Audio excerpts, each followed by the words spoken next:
আরে ও মদন, সূর্য মাথার ওপর উঠে এলো। তোর কি দিন দুনিয়ার কোনো খেয়াল আছে? সূর্যি মামা মাথার ওপর এসে লঙ্কা পোড়া দিচ্ছে, আর তুই এখানে শুয়ে শুয়ে নাকে বাঁশি বাজাচ্ছিস। ওঠ বলছি। উফ বাবা, কেন যে চেঁচামেচি করো। স্বপ্নে দেখছিলাম আমি একটা বড় রাজপ্রাসাদে বসে রাজভোসাজ্য ভোগ খাচ্ছি। তুমি স্বপ্নটা ভেঙে দিলে। ওরে মদন, আর কতদিন এই অলুক্ষণে স্বপ্ন দেখে দিন কাটাবি? তোর বয়সী ছেলেরা সব কাজকর্মে লেগে গেল। কেউ চাষ করছে, কেউ শহরে যাচ্ছে, আর তুই শুধু খেয়ে দে আর ঘুমিয়েই নিজের শরীরটা হাতির মতো বানাচ্ছিস। পাড়ার লোকে তোকে দেখলে হাসাহাসি করে বলে, মদন হলো ঘরের কোণের গয়না। গয়না নয় গো, ও হলো আমাদের গলার ফাঁসি। শোন মদন, অনেক হয়েছে। আজ যদি তুই নিজের পায়ে দাঁড়ানোর কোনো রাস্তা না বের করিস, তবে এই বাড়িতে তোর আর ঠাঁই নেই। চাল ডালের যা দাম বেড়েছে, তোর মতো অকাল কুষ্মাণ্ডকে বসিয়ে খাওয়ানোর ক্ষমতা আমার নেই। এখনই বেরিয়ে যা, না কামিয়ে বাড়ি ফিরবি না। আচ্ছা, তোমরা যখন তাড়াতে চাইছো, আমি চলেই যাচ্ছি। কিন্তু দেখে নিও বাবা, একদিন এই মদন বড় কোনো রাজপ্রাসাদে থাকবে, আর তোমরা তখন বলবে, আহা, আমার ছেলেটা কত বুদ্ধিমান ছিল। চললাম আমি দিদিমার গ্রামে। বাবার এই কথায় মদন একটু রাগ করল না। সে জানত তার মেধা সাধারণ গ্রামের কাজের জন্য নয়। সে তার ছোট্ট পুটলিটা বাঁধল আর সোজা রওনা দিল পাশের গ্রামে, যেখানে তার ঠাকুমা থাকত। গ্রামের আঁকাবাঁকা মেঠো পথ ধরে মদন এগিয়ে চলেছে। রাস্তায় তার দেখা হলো গ্রামের বয়স্ক রহিম চাচার সাথে।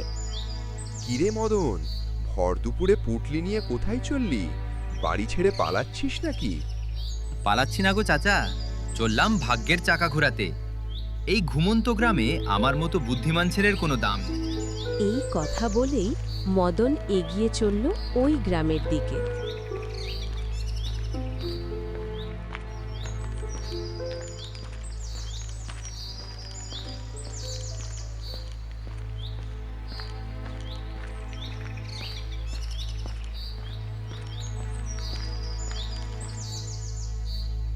রাম রাম কাকা, এটাই কি সেই নামকরা জমিদারের গ্রাম? শুনেছি এখানে নাকি কাজের খুব কদর। হ্যাঁ বাপু, গ্রাম তো এটাই, কিন্তু কাজ পাওয়াও তো সহজ নয়। জমিদার বাবু খুব কড়া মানুষ।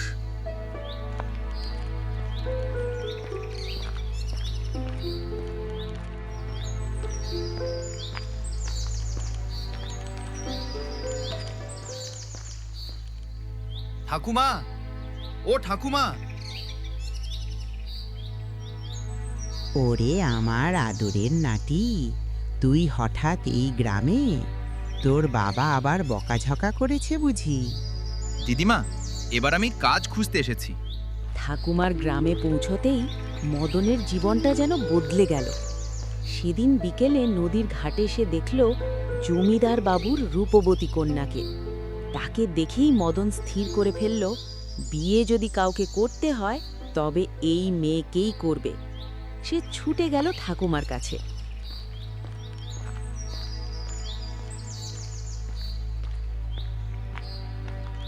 ঠাকুমা, ও ঠাকুমা, একটা দারুণ খবর আছে। কি রে নাতি, আসার দিনেই এমন কি লটারি পেলি যে এত লাফাচ্ছিস? লটারি নয় ঠাকুমা, আমি আমার বউ খুঁজে পেয়েছি, ওই জমিদার বাবুর মেয়ে। আমি ওকেই বিয়ে করব। তুমি শুধু দেখতে থাকো ঠাকুমা, এই মদনের মাথার জোর কত। ওরে আমার পাগল নাতি, তোর কি মাথা খারাপ হলো? কোথায় রাজা আর কোথায় প্রজা? তোর পরনে ছেঁড়া জামা আর জমিদার বাড়ির সোনা দানা। ওসব আকাশকুসুম স্বপ্ন দেখা বাদ দে বাপ।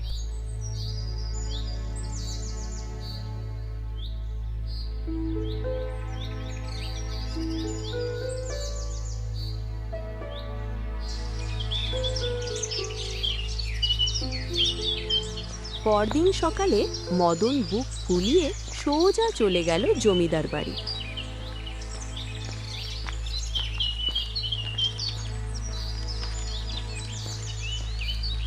তার এত বড় সাহস দেখে জমিদার বাবু তো অবাক।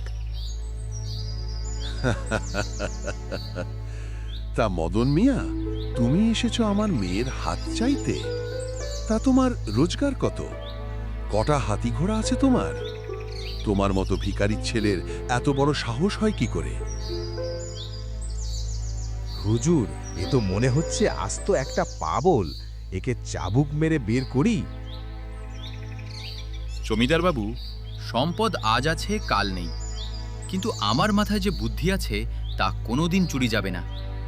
আপনার ওই বোকা পেয়াদাদের চেয়ে আমার একার বুদ্ধি অনেক বেশি। চুপ কর বেয়াদব! আমার মেয়ের দিকে চোখ তোলার সাহস তোর হলো কি করে? প্রহরীরা, একে ঘাড় ধাক্কা দিয়ে বের করে দাও। অপমানিত হয়ে মদন ফিরে এলো, কিন্তু সে হার মানার পাত্র নয়। সুযোগের অপেক্ষায় রইল সে। এর কিছুদিন পরে গ্রামে নেমে এলো এক ঘোর বিপদ। গ্রামের পাশের জঙ্গলে ডেরা বাঁধল এক ভয়ঙ্কর বিশাল মাপের এক রাক্ষস। আমি এই জঙ্গলের নতুন রাজা। যে এই রাস্তা দিয়ে যাবে তাকেই আমি কাঁচা চিবিয়ে খাবো। রাক্ষসের ভয়ে জঙ্গলের রাস্তা দিয়ে মানুষজনের যাতায়াত, বাইরের ব্যবসায়ীদের আসা যাওয়া সব পুরোপুরি বন্ধ হয়ে গেল। গ্রামে হাহাকার পড়ে গেল। জিনিসপত্রের দাম বেড়ে গেল। ভয়ে কাঁটা হয়ে গ্রামের সব মানুষ ছুটল জমিদার বাবুর কাছে। হুজুর, আমাদের বাঁচান। রাক্ষসটার জন্য গ্রামে বাইরের কোনো খাবার বা জিনিসপত্র আসছে না। আমরা তো না খেতে পেয়ে মারা যাব। মশাই, সারা গ্রামে আজই ঢোল পিটিয়ে এই খবর জানিয়ে দিন, যে ব্যক্তি ওই রাক্ষসকেই জঙ্গল থেকে তাড়াতে পারবে বা মারতে পারবে, আমি তাকে আমার অর্ধেক সম্পত্তি দেব এবং তার হাতেই আমার মেয়েকে তুলে দেব। শোনো শোনো গ্রামবাসী, যে রাক্ষস বধ করবে সে পাবে জমিদারের মেয়ে আর অর্ধেক রাজত্ব। শোনো শোনো গ্রামবাসী, যে রাক্ষস বধ করবে সে পাবে জমিদারের মেয়ে আর অর্ধেক রাজত্ব। এই খবর বাতাসে ভাসতে ভাসতে পৌঁছে গেল মদনের কানে। তার মুখে ফুটে উঠল এক চতুর হাসি। এই তো মোক্ষম সুযোগ। এবার আমি দেখাবো গায়ের জোরের চেয়ে বুদ্ধির জোর কত বড়।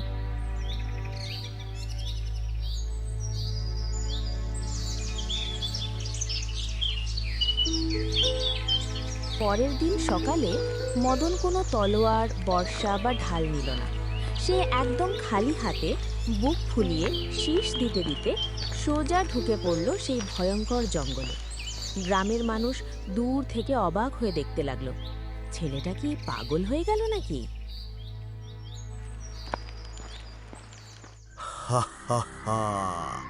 এ কি দেখছি? একটা পুচকে মানুষের ছানা নিজে থেকেই আমার পেটে আসতে হাজির। আয় আয়, আজ তোকে কাঁচাই চিবিয়ে আমার সকালের জল খাবার বানাবো। জল খাবার? আরে বোকা রাক্ষস, তুই কার সামনে দাঁড়িয়ে আছিস জানিস? তোর ওই বিশাল শরীর আর ছোট মগজটা দেখে আমার তো হাসি পাচ্ছে। কি বলছিস তুই? তুই আমাকে ভয় পাচ্ছিস না? আমি এক থাবায় তোকে পিষে মাটির সাথে মিশিয়ে দিতে পারি। তুই জানিস আমি কত ভয়ঙ্কর? থাবা দিবি তুই আমাকে? শোন গণ্ডমূর্খ, আমি হলাম এই পৃথিবীর সবচেয়ে ভয়ঙ্কর রাক্ষস শিকারী মদন। গত 1 মাসে আমি পাহাড়ের ওপারে 10টা রাক্ষসকে শুধু ডান হাত দিয়ে আছড়ে মেরেছি। তুই তো নেহাতি একটা দুর্বল রাক্ষস। তোকে মারার জন্য তো আমার এই বাঁ হাতের একটা আঙুলই যথেষ্ট। তো দেখছি সাংঘাতিক লোক। এতটুকু একটা মানুষ, কিন্তু চোখে মুখে একটুও ভয় নেই। নিশ্চয়ই এর গায়ে কোনো বিশাল জাদুকরী শক্তি আছে, নইলে আমার সামনে দাঁড়িয়ে এমন কথা বলার সাহস কারও হয়? কি ভাবছিস অত? আমার রাজা আমাকে পাঠিয়েছেন তোর রক্ত দিয়ে স্নান করার জন্য। তুই কি নিজে থেকে পালাবি, নাকি এখনই তোর মুন্ডুটা ছিঁড়ে ওই জমিদার বাবুকে উপহার দেব? বলো। আমার হাতে কিন্তু সময় খুব কম। না না বাবা, আমার একদম ভুল হয়ে গেছে। তুমি আমাকে মেরো না রাক্ষস শিকারী। আমি আমি এই জঙ্গল ছেড়ে চলে যাচ্ছি, আর কোনোদিন আসবো না। আমাকে ছেড়ে দাও। প্রাণ ভয়ে রাক্ষসটা এমন দৌড় দিল যে হোঁচট খেতে খেতে একেবারে জঙ্গলের বাইরে গিয়ে পড়ল। আর কোনোদিন ওই জঙ্গলের ত্রিসীমানায় তাকে দেখা গেল না। মদন প্রমাণ করে দিল হাতের অস্ত্রের চেয়ে মনের সাহস আর মুখের কথার জোর অনেক বেশি। জমিদার বাবু এই ঘটনা শুনে তো অবাক। তিনি হাসি মুখে মদনের সাথেই তার মেয়ের বিয়ে দিলেন।